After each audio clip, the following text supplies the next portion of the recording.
Yo, how's it going, everybody? In today's video, we're going to be ranking all 6 classes in Wonderlands against each other in just the order of their strength according to my opinion. Now, I was lucky enough to have been given early access by 2K and Gearbox, so I've had a lot of time to play around with all the different classes, early game, end game, and just try out different aspects of them and see how they feel throughout the game. This list is basically just going to be in order of how I feel their strength is. Now, this is obviously just day one, so there was a couple reasons why I wanted to do this on day one of the game.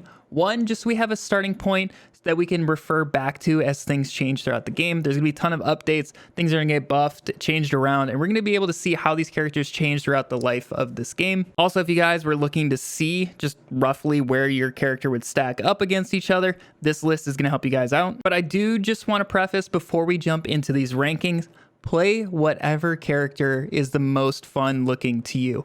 Does not matter what character it is. If you think Graveborn is the most fun, just go ahead and play Graveborn. If you think Stabbomancer is most fun, go ahead and play that.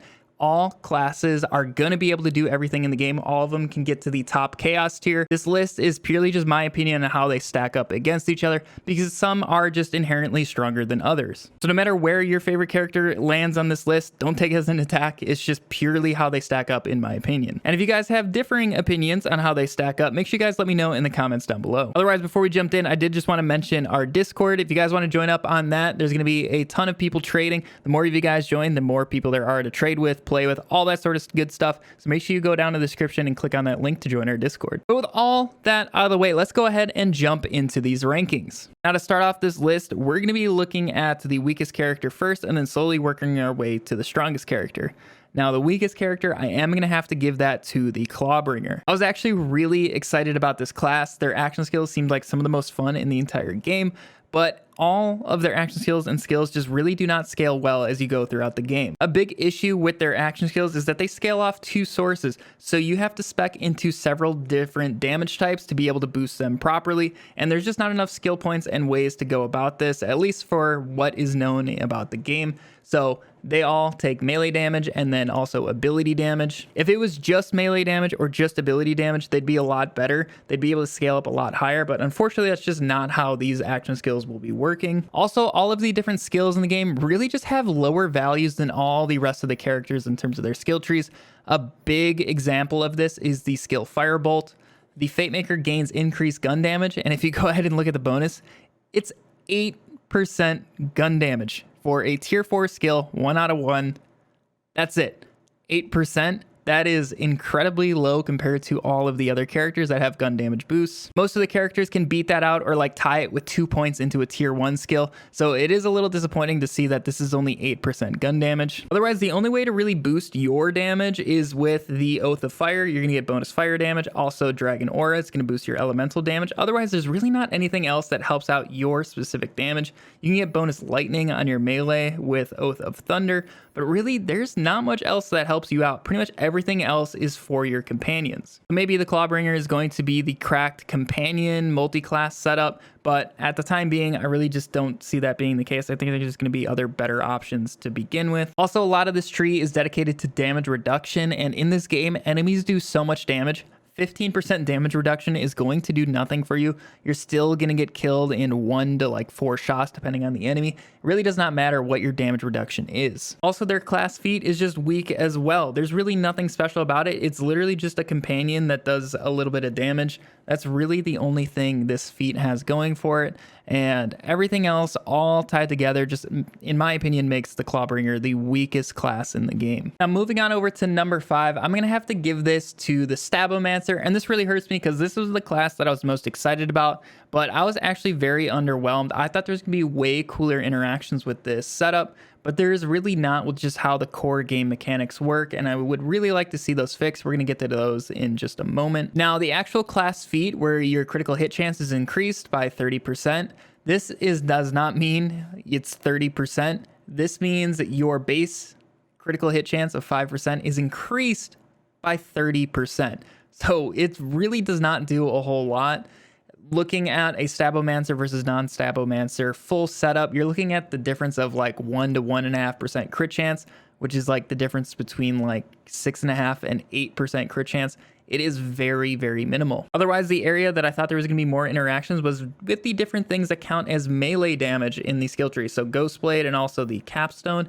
These things really just don't trigger anything cool in terms of the like legendary melees. All their special effects do not get transferred into these. It's really just the card damage, and that is pretty much it. Card damage and attack speed is really all you're going to get. There's like one exception, but it's still not very good. Otherwise, the first half of the Sabomancer skill tree is great. If you guys are looking to multi-class, this is going to be a great class for you. Swift Death is fantastic. Also, you're going to get movement speed to go along with it. This is going to be great for Chaos Chamber and staying alive. But as you go further and further down the tree, there just becomes less and appealing things. Really, the best skill in the entire skill tree is 1,000 cuts. This is at 5 stacks, going to get you 25% bonus damage at max stacks.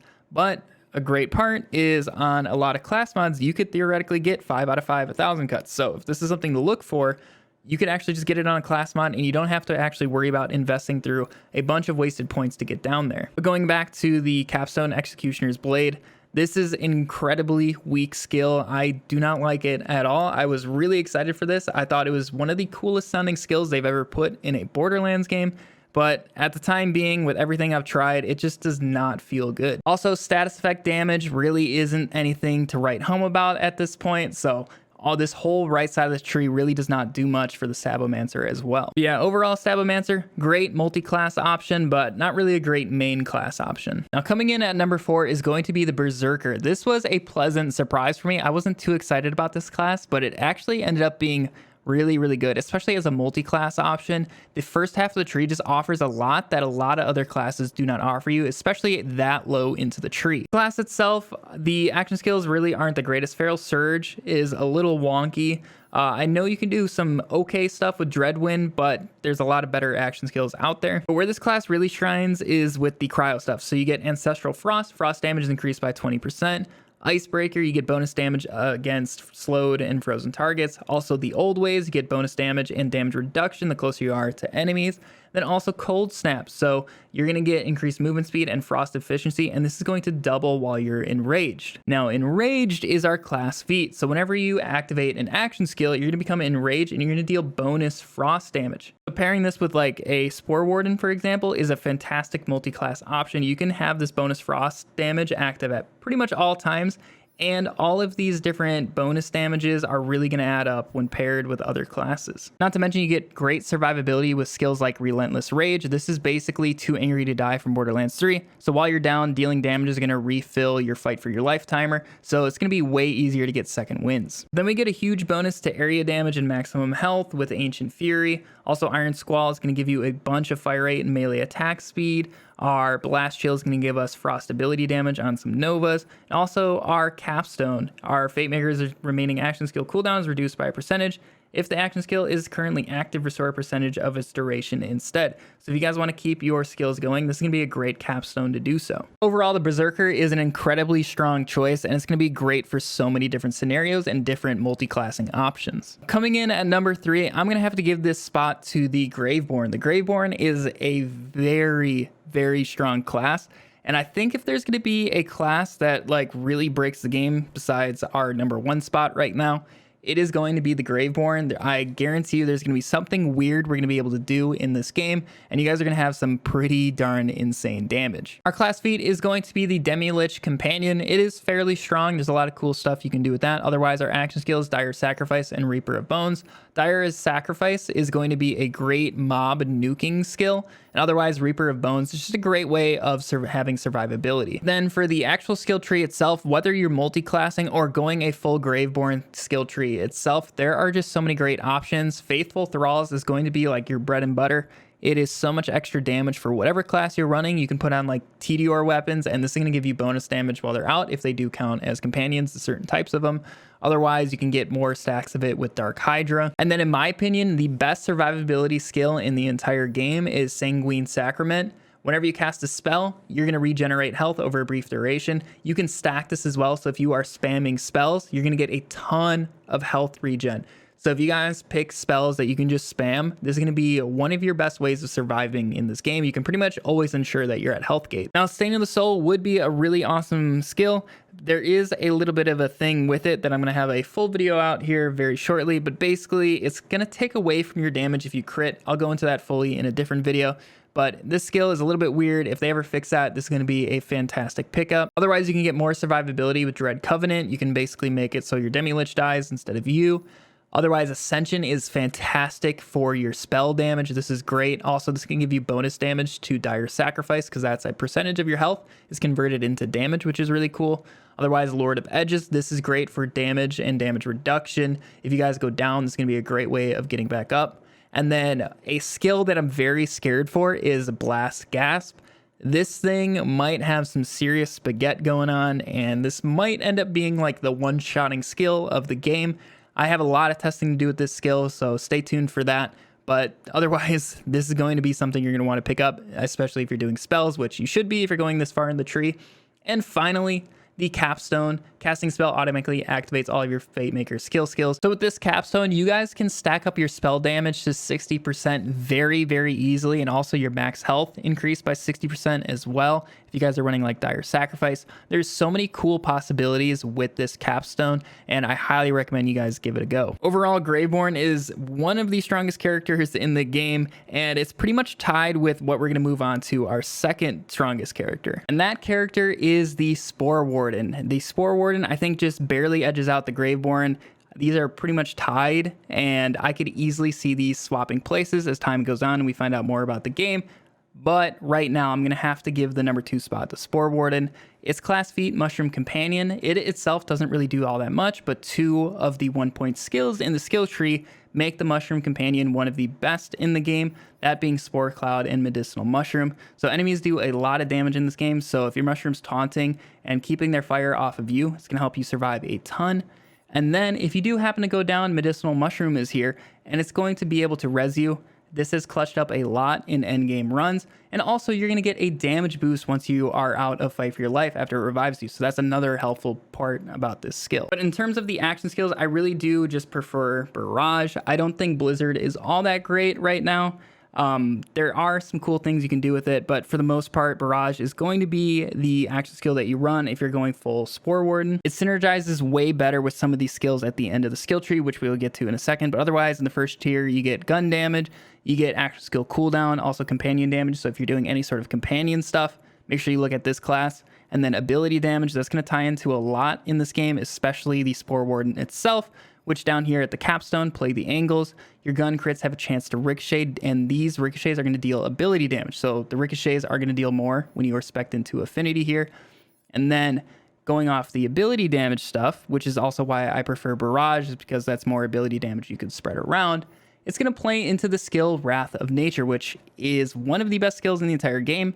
This is pretty much a debuff. Whenever you hit somebody with ability damage, it's going to debuff them by 54%. They're just going to take straight up 50% more damage from all sources. And you can get class mods very easily that have 3 points into the skill. So you can get 108% global debuffs. So if you guys are playing co-op and you want to help out your team, hit them with ability damage while playing Spore Warden, spec into Wrath of Nature. All of your teammates are going to be dealing more damage to that target. But other cool things that the Spore Warden gets is mag size and also ammo regens. So there's a little bit of Mo's action in here. Also movement speed and fire rate. Movement speed and fire rate are some of the most important skills in the game. Also, you can get gun and companion crit chance, also a lot of it. So that is really nice as well. These skills here in the middle, I'm not really big fans of. So while aiming down sight, you gain increased gun damage and damage resistance. I don't really aim down sight for that long in this game anyway, so this isn't one of my favorite skills.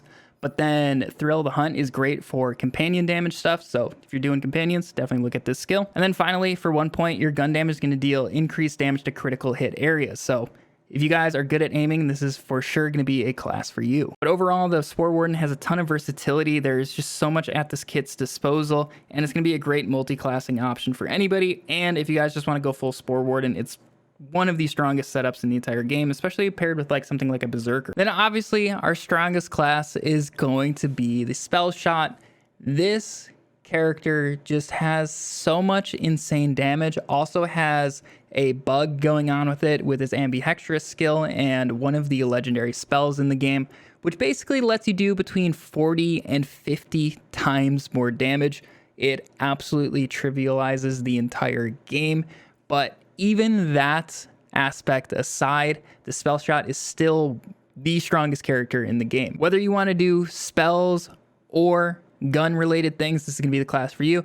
And depending on how some of these melee weapons end up playing, it could be the melee class as well if you guys are using a particular melee. And it easily has the strongest class feat in the game, so whenever you cast a spell or reload, you're going to gain a stack of spell weaving, and that increases your spell damage.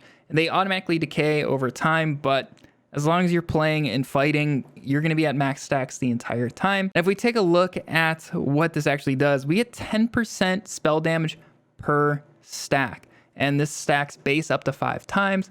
But with a skill down here, high thread count, you can add 3 stacks. Also, your go-to class mod is going to add another 3 to that as well. So you can basically get 110% extra spell damage for free. That is just completely off your passive, a skill point, and your class mod. And in case that wasn't enough, you get insane, just free reload speed. You get gun damage based off of almost half of your spell damage. So that's almost 55% gun damage just off of your passive alone. You get spell crit hit chance, ability cooldown, action skill cooldown. You get ward restore on kill. You get fire rate as well that stacks incredibly high with high thread count. And then with glass cannon, you get a free 30% to your spell damage, and this is canceled out. The negative of not regenning your ward is canceled out by mage armor up here. And then imbued weapon, you get bonus damage on top of your guns. Warcaster, you can instantly reload your gun. And then you can get even more bonus gun damage when you score a critical hit with a spell. And then also you can get bonus gun damage based on your stacks of spell weaving. So not only are you getting bonuses from the magic bullets skill, you're getting further increased gun damage by 1 slot, 1 kill. And then finally, your capstone is going to pretty much allow you to instantly reset all of your spell cooldowns, which works great if you're running ambidextrous. And if you guys are running the best spell in the game, it does have like a 30-second cooldown. This is going to pretty much negate it, and you're going to have constant uptime on a bonus to your overall damage. Another thing I forgot to mention about ambidextrous is it does allow you to just equip a whole new spell, which also can have another anointment. So not only do you get 2 spells, you get another anointment in your whole kit as well, which can really help out your damage. Overall, the Spellshot just has everything going for it in the damage department. So in my opinion, Spellshot is hands down the strongest character in the game right now. But yeah, that's how I'm going to have to rank our 6 classes here in Wonderlands on day 1. Like I said at the start of the video, there's so much that can change. There's so much more to discover.